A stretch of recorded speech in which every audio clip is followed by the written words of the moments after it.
بسم اللہ الرحمن الرحیم۔ میں ہوں آپ کا میزبان قاری معظم رحمانی اور آپ دیکھ رہے ہیں QMC چینل۔ جیسا کہ آئے روز مہنگائی کا ایک طوفان جو ہے وہ برپا ہے، پیٹرولیم مصنوعات کی قیمتوں میں بھی اضافہ ہو رہا ہے اور اشیاء خورد و نوش کی قیمتوں میں بھی آئے روز دن بدن جو ہے وہ اضافہ ہی ہوتا چلا جا رہا ہے، جس کی وجہ سے غریب عوام کی پہنچ سے چیزیں جو ہیں وہ بہت ہی دور ہوتی جا رہی ہیں۔ غریب عوام جو ہے وہ اپنی زندگی کا پہیہ چلانے میں بھی بری طرح جو ہے وہ پریشان ہو چکا ہے۔ آج اس مہنگائی کے اوپر ہی ہم بات کریں گے اور ہمارے آج کے مہمان نوجوان PhD اسکالر ملک صغیر احمد صاحب پنجاب یونیورسٹی لاہور وہ ہمارے ساتھ موجود ہیں۔ اس حوالے سے ہم ان سے بات کرتے ہیں۔ جی السلام علیکم۔ وعلیکم السلام۔ سب سے پہلے تو ہم آپ کو اپنے پروگرام میں خوش آمدید کہتے ہیں۔ بہت شکریہ رحمانی صاحب، آپ نے مجھے مدعو کیا اس پروگرام کے لیے۔ جیسا کہ آپ دیکھ رہے ہیں کہ آئے روز جو ہے وہ مہنگائی بڑھتی جا رہی ہے، غریب عوام جو ہے وہ بہت ہی پریشان ہے۔ اس حوالے سے آپ کیا کہنا چاہتے ہیں کہ یہ حکومت مہنگائی کو کنٹرول کیوں نہیں کر پا رہی؟ غریب عوام کا کیا بنے گا؟ یہ جو آج آپ نے مدعا اٹھایا ہے حافظ صاحب، یہ آج کا مدعا نہیں ہے۔ یہ آج سے 3 سال پہلے تقریباً جب عمران خان نے 2018 میں اس ملک کو چلانے کا ذمہ اٹھایا، آپ دیکھیے کہ 2017 کے سٹیٹسٹکس اور 2018 سے لے کے آج 2022 تک کے سٹیٹسٹکس وہ ہمیں یہ بتاتے ہیں کہ ملک کے اندر مہنگائی گریجولی ایکسپینسز زیادہ ہونے کی وجہ سے ہو رہی ہے۔ اس کے اوپر اگر ہم کسی ایک گورنمنٹ کو، جو کہ کرنٹلی نو کانفیڈنس موومنٹ کے بعد پاکستان کے اندر آئی ہے، نون لیگ کی گورنمنٹ، اگر ہم یہ سارے کا سارا بلیم اس کے اوپر ڈالیں تو بھی غلط ہوگا، یا جو 3.5 سال کا پیریڈ چودھری عمران خان صاحب نے ہمارے ساتھ گزارا اس کے اوپر بھی ہم بلیم نہیں کر سکتے۔ کیوں؟ کیونکہ انٹرنیشنل مارکیٹ کو اگر ہم دیکھیں تو اس کے اندر بھی ایک سرپلس آیا ہے۔ مہنگائی صرف پاکستان کا ہی مسئلہ نہیں بلکہ دوسرے ممالک کا ہی مسئلہ بھی اس کے اندر شامل ہے، لیکن ہم نے دیکھنا یہ ہے کہ پاکستان کے اندر یہ مہنگائی جو کہ غریب عوام اور مزدور طبقے کی ہمت سے باہر ہوتی جا رہی ہے، اس کی وجوہات کیا کیا ہیں؟ میرے خیال سے ایز اے اسٹوڈنٹ جو میں آبزرو کرتا ہوں اپنی سوسائٹی کے اندر، وہ یہ چیز ہے کہ ہمارے عمراء امیر سے امیر تر ہوتے جا رہے ہیں، کیونکہ ان کے بزنسز اسی طرح چمک رہے ہیں جس طرح آج سے 10 سال 5 سال یا 3 سال پہلے چمک رہے تھے۔ لیکن ایک مزدور آدمی جس کی 1500 یا 1200 یا 1000 روپیہ دہاڑی ہے وہ کام کرتا ہے، اور ایک ٹیچر یا ایک گورنمنٹ امپلائی جس کی ایک فکس سیلری ہے، وہ وہاں تک ہی جو ہے نا وہ معقول ہے، اس سے زیادہ نہیں بڑھ رہی جس طرح کے مہنگائی کا طوفان برپا ہے۔ اس وجہ سے یہ زیادہ مہنگائی میرے آپ جیسے اور اس تک غریب عوام جو پاورٹی لائن سے نیچے ہے، یہ اس کا مسئلہ ہو چکا ہے۔ یہ ہمارے عمراء کا مسئلہ مہنگائی نہیں ہے۔ اگر ہم چاہتے ہیں کہ اس مہنگائی کو کنٹرول کیا جا سکے ہمارے جو ہے وہ پولیٹیکل لیڈرز کی طرف سے، تو پہلی بات تو یہ سمجھ آتی ہے ایز اے اسٹوڈنٹ کہ آپ امپورٹس کو کنٹرول کریں۔ امپورٹس جتنی زیادہ آپ باہر کے ملک سے چیزیں منگوائیں گے، اتنا اس کے اوپر ٹیکسز دے کے وہ چیزیں آپ کو مہنگی پڑیں گی اور آپ اپنے ملک کے اندر لوگوں کو مہنگے داموں بیچیں گے۔ سیکنڈلی، جب آپ امپورٹس کو ایک ٹوٹلی نہیں پارشلی کٹ آف کر دیں، کیونکہ اس کے ساتھ بھی لوگوں کی روزی روٹی جڑی ہوتی ہے، تو پارشلی کٹ آف کرنے کے بعد ہمیں جو فائدہ یہ آئے گا کہ ہم نیشنل پروڈکٹس کی طرف لوگوں کو جو ہے نا وہ مدعو کریں، ان کا رجحان اس طرف بڑھائیں کہ آپ لپٹن کو چھوڑ کے جو ہے نا وہ ٹپال دانے دار چائے استعمال کریں۔ آپ نے جو سویابین ادھر بو کے باہر کے ممالک میں بیچ دیتے ہیں اور ہمیں آئل مہنگے داموں ملتا ہے، وہ اپنے ملک کے اندر گندم اور مکئی کی جگہ آپ تھوڑا سویابین کاشت کریں تاکہ آئل کی پرائسز کو کنٹرول کیا جا سکے۔ اگر آپ لگژری گاڑیاں اور یہ برانڈڈ جوتے اور شوز اور یہ پروڈکٹس کو اگر باہر سے امپورٹ نہیں کریں گے تو ہماری جو کرنٹلی اور نیشنل انڈسٹری ہے، کوٹیج انڈسٹری ہے، وہ فلورش کرے گی۔ تو یہ مہنگائی مسئلہ عالمی ہے۔ پاکستان کے اندر یہ مجھے اور آپ کو اور ہم جیسی دوسری عوام کو اس لیے فیل ہو رہا ہے کہ ہماری حکومت اس کے اوپر کوئی خاص اقدامات نہیں اٹھا رہی، نہ یہ فیکٹریز والوں کو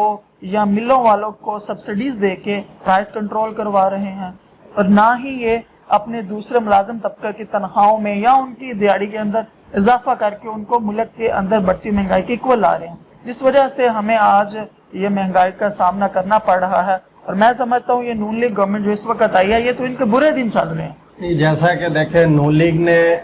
لیگ کا جو ایک نعرہ تھا، نون لیگ نے ایک لانگ مارچ کیا تھا، اس لانگ مارچ کا جو ایجنڈا تھا وہ یہی تھا کہ مہنگائی مکاؤ مارچ، لیکن پی ٹی آئی گورنمنٹ کے اندر پیٹرول تقریباً بلکہ 150 روپے لیٹر تھا، یہ گورنمنٹ آئی ہے 30 روپے لیٹر پیچھے انہوں نے بڑھا دیا ہے، 180 روپے ہو گیا۔ تو نون لیگ جو ایک ایجنڈا لے کر آئی تھی مہنگائی مکاؤ مارچ، تو یہ مہنگائی کہاں پہ ختم کر رہے ہیں، بلکہ یہ تو زیادہ بڑھا رہے ہیں، اس بارے میں کیا کہتے ہیں؟ جی بالکل، بڑا اچھا آپ نے جو قاری صاحب ایک کویسچن پوچھا ہے۔ میرے خیال سے اگر ہم عمران خان کی پوری موومنٹ 2016-17 والی دیکھیں، اس وقت جب 64 روپے لیٹر جو نا پیٹرول مل رہا تھا اور جو اس وقت گھی کی قیمت 270 اور 280 پہ مرکوز تھی، ہم اس کو بھی مہنگائی کہہ رہے تھے۔ اس کے بہت سارے نعروں کے اندر، جس میں اس نے ایجوکیشن کا، ہیلتھ کا، ملک کے اندر ڈیولپمنٹ کے وعدے کیے، ساتھ یہ بھی کیا کہ اس مہنگائی کو کنٹرول کیا جائے گا۔ لیکن حالات کرونا کے اندر ایسے بدلے کہ ہمیں منہ کی کھانا پڑی اور ہر چیزوں کی قیمتیں بڑھ گئی، جو کہ ملکی حالات کے یا ملک کے اندر موجود ان لیڈروں کے بس سے باہر تھی۔ اب جیسا کہ ہم یہ اب اس وقت گورنمنٹ 2022-26 کو ہم بات کریں، نون لیگ نے یہ کرائسس کے اندر جو سڈنلی جو نا اپگریڈیشن کی ہے، یہ حالات کی ڈیمانڈ ہے۔ وہ کیسے؟ ابھی جون 10 کو بجٹ پیش ہونے جا رہا ہے اور اس کو انہوں نے کنٹرول کرنے کے لیے یا بہتری کی طرف لے کے جانے کے لیے آئی ایم ایف سے ایک قسط لینا بہت ضروری ہے۔ جب آئی ایم ایف کی طرف آپ رجوع کرتے ہیں تو آئی ایم ایف کہتی ہے کہ ہمیں آپ اپنے ملک کے اندر بجلی کے اوپر، حد و نوش کی چیزوں کے اوپر اور میڈیکل ٹیکسز کے اوپر، فوج داری کے جو نظامات ہیں اس کے سسٹم کے اوپر آپ اپنے ٹیکس کی قیمتیں بڑھائیں، تاکہ ہمیں آپ یہ شو کروا سکیں کہاں سے آپ یہ پیسہ ریٹریو کر کے ہماری قسط ادا کریں گے۔ اور جو عمران خان نے اس 150 کے اوپر آئل کو سٹاپ کیا ہوا تھا، وہ آرٹیفیشل اکانومی، جس طرح ہم کہتے ہیں کہ ساکھڈار نے 2013 سے 18 تک آرٹیفیشل اکانومی کو بیلنس کر کے ملک کے اندر جو ہے نا وہ ایک نظام قائم کیا ہوا تھا، صرف پیٹرول کی قیمت کو بھی انہوں نے سبسیڈائز کر کے آرٹیفیشلی کنٹرول کیا ہوا تھا۔ جیسے یہ گورنمنٹ آئی اس نے سبسڈی ہٹائی تو ایکچول میں یہ 180 پہ چلا گیا اور ہوپ فلی یہ آج کی سمری کے مطابق یہ 201 202 پہ چلا جائے گا۔ اس میں نون لیگ کا جو ہے نا وہ قصور کم اور ان کی مس مینجمنٹ زیادہ ہے۔ ان کے ایجنڈا تو تھا کہ وہ جذبات میں آ کے ہم مہنگائی کو ختم کریں گے، ہم ملک کو ریلیف لے کے دیں گے، لیکن حقائق اس سے مختلف ہیں، حقائق کو آپ ڈینائی نہیں کر سکتے۔ اچھا، دوسری بات یہ ہے جس طرح کہ عمران خان صاحب نے ایک بیان دیا ہے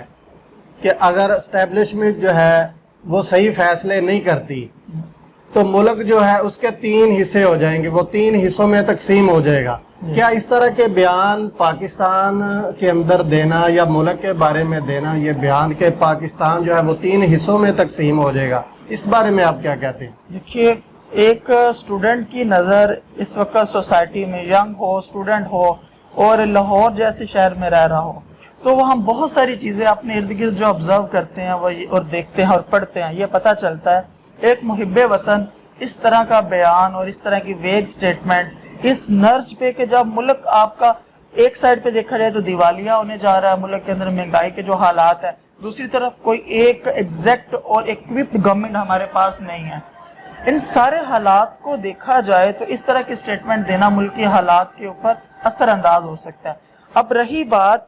کہ اسٹیبلشمنٹ کے کون سے ایسے فیصلے ہیں جو وہ درست نہیں لے رہی، ہمیں جو نظر آتا ہے خان صاحب کی سٹیٹمنٹ سے وہ یہی ہے کہ جناب آپ نے مجھے کیوں نہیں جو ہے نا وہ تخت پہ بٹھایا، مجھے کیوں اتار دیا ہے، جب آپ مجھے دوبارہ بٹھائیں گے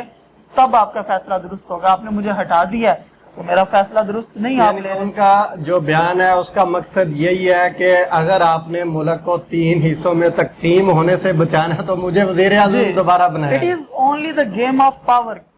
اگر مجھے پاور آپ دے دیتے ہیں، تخت پہ بٹھا دیتے ہیں، نو ڈاؤٹ عمران خان از آور ہیرو، آور نیشنل کرکٹر، ہم اس کے اوپر اپنی سمجھے جان نہیں چاہتے ہیں، یار وہ بہت اچھا کرکٹر تھا، اس نے بڑی محنت کے ساتھ ملک کو ورلڈ کپ جتایا 1992 میں، اس کے بعد بھی یہ جو اس کا پولیٹیکل رجیم چل رہا ہے نا، لوگوں کو سینس آف فریڈم دینے کا، لوگوں کو سینس آف تھنکنگ دینے کا کہ سوچو یہ تمہارا ملک ہے، تم اس کے رکھوالے ہو، تم نے اس کو چلانا ہے، ہم بڑے خوش ہیں ایز اے نوجوان، لیکن اب دیکھیے اگر آپ ایک میسن کو جو کہ کام جانتا ہے اپنا بڑے اچھے طریقے سے، اگر آپ اس کو کہیں کہ ادھر سے اٹھ کر جا کے پرائم منسٹر بن جاؤ یا آپ بن جاؤ ملک کے وزیر اعلیٰ، تو اس کے لیے شاید وہ میسن کی طرح جو اس کے اندر کاریگری ہے وہ اپنی اس پولیٹیکل پاورز کے اندر نہ دکھا سکے۔ کہنے کا مطلب یہ ہے کہ do what for you made. آپ ایک اچھے کرکٹر تھے، آپ ایک اچھے کرکٹر ہیں، آپ ایک اچھے charismatic personality social welfare person ہے، اس کے اوپر کام کیجئے۔ اگر آپ اکیلے آ کے ملک کے نظام کو چینج نہیں کر سکتے تو ایٹ لیسٹ اپنی محمد علی جیسے ان کے ساتھ لوگ ہیں اور باقی ان کے 2-3 بندے بڑے لوئل انہوں نے جو ہے نا وہ بنایا اپنی پارٹی کے، ویس طرح کے بندے پیدا کریں، ٹیم بنائیں، پھر اپنے ایجنڈے کے ساتھ گورنمنٹ کے اندر ہیں تو مجھے اور آپ کو پھر سکون ملے گا، پھر ملک کے اندر حقیقی تبدیلی جس کی خان صاحب بات کرتے ہیں وہ ملے گی۔ لیکن جب تک یہ اپنی ٹیم مضبوط نہیں کریں گے، اپنے ایجنڈا تو ان کا بہت ماشاءاللہ بہترین ہے کہ ملک کے اندر ایک سیاسی شعور آگے ملک کو ہم ترقی کی طرف لے کے جائیں، لیکن یہ تب تک پاسبل نہیں جب تک ایک اچھی ٹیم نہ ہو۔ ٹیم وہی ہوگی جو آج سے 35 سے 40 سال پہلے چلی جا رہی ہے، وہی آپ کو پیپل پارٹیز کے اندر بندے تھوڑے تھوڑے نظر آئیں گے، نون لیگ کے اندر نظر آئیں گے، MQM کے اندر نظر آئیں گے، باقی پارٹیز کے اندر بھی۔ لیکن آپ اگر 2/3 میجورٹی کے ساتھ نہیں آتے دوبارہ تو you will not be able to change anything, either you are going to destroy the current system۔ تو ایز اے اسٹوڈنٹ میں سمجھتا ہوں اس طرح کی سٹیٹمنٹس نہیں دینی چاہیے، ملک کے اندر انتشار کا عالم نہیں پیدا کرنا چاہیے، کیونکہ جب ویگ اور انسرٹینٹی پیدا ہوگی تو باہر جو انٹرنیشنل جو مارکیٹ ہے وہ ہماری ہر ایک چیز کو واچ کر رہا ہے، کافی سبسڈیز وہ ہم سے اٹھا چکے ہیں، کوئی ایڈ نہیں دے گا، کوئی ہمارے ساتھ ٹریڈ نہیں کرے گا۔ اس طرح کے حالات سری لنکا جیسے ہمیں پیدا نہیں کرنے چاہیے اپنے ملک میں۔ جی، جیسا کہ ناظرین آج کے پروگرام کے اندر آپ نے تفصیلاً جو ہے وہ ملک صغیر صاحب کی گفتگو سنی ہے، اسی